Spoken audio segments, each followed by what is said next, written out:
Okay, so first of all, I haven't been in higher education for a super long time, but as I thought about this question, I think one of the first things I thought about is even just when I was a student and was at Westmont College. That's where I did my undergrad.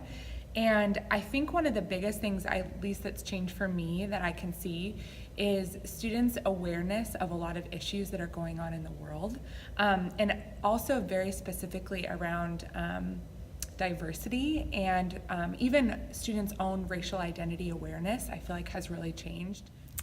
I think, honestly, the first thing that came to my mind is just the cost.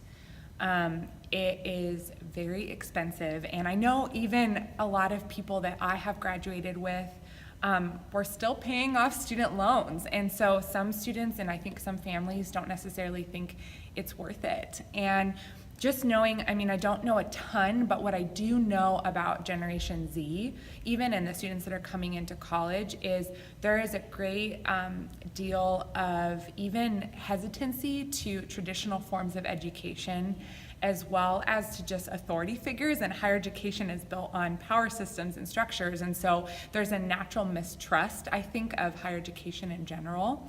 And so that combined with how expensive it is, and then also, as I shared, our changing demographics of students, I think students come into the institution and they don't see people in higher positions or in faculty staff positions that look like them, that have experiences like them, and so they don't feel found in the institution, and because of that, I think that people are wondering why do it? Why be a part of an educational system? I think one of the most important things is to always stay close to the student story. And not only the student story, but student demographics. So you have to know your students.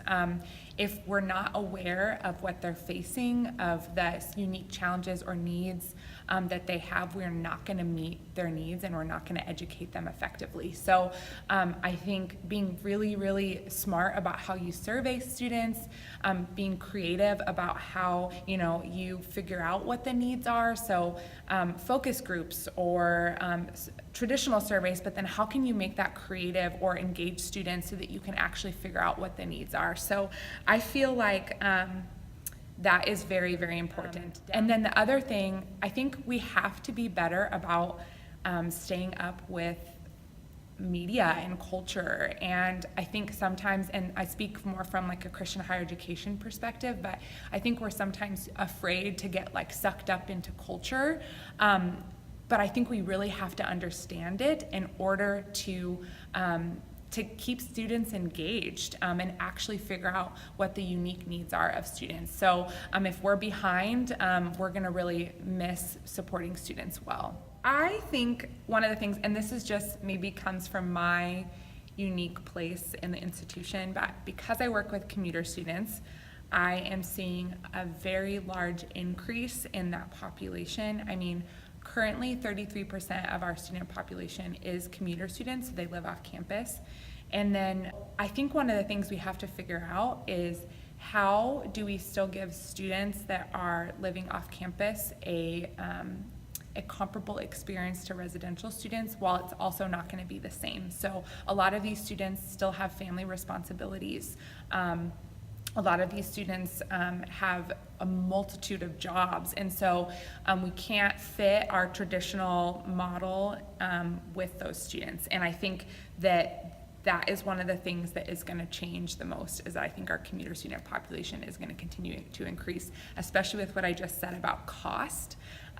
One of the best ways to cut down your costs is to stay at home. And so I don't think residential life is going to disappear. I think there always will be residential students, but I think that our institutions are going to start to shift, and we're going to have to figure out what does student development look like for students that still live at home.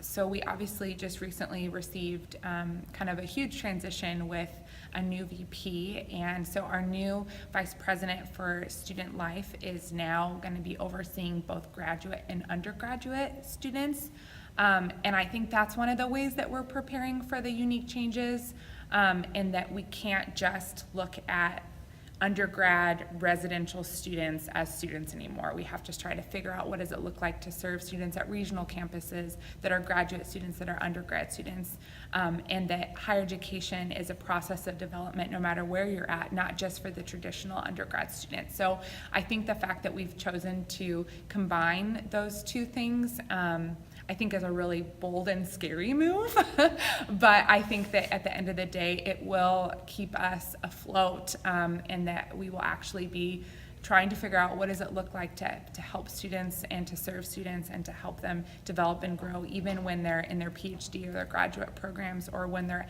at a campus that's not directly at Azusa's campus. So I think I would want to rethink even how students are learning. So I think about like faculty roles and positions, and how students learn. Like I would say, like, we're not allowed to have PowerPoints or something like that. I think that we just have to rethink the way that we teach. So that's one thing.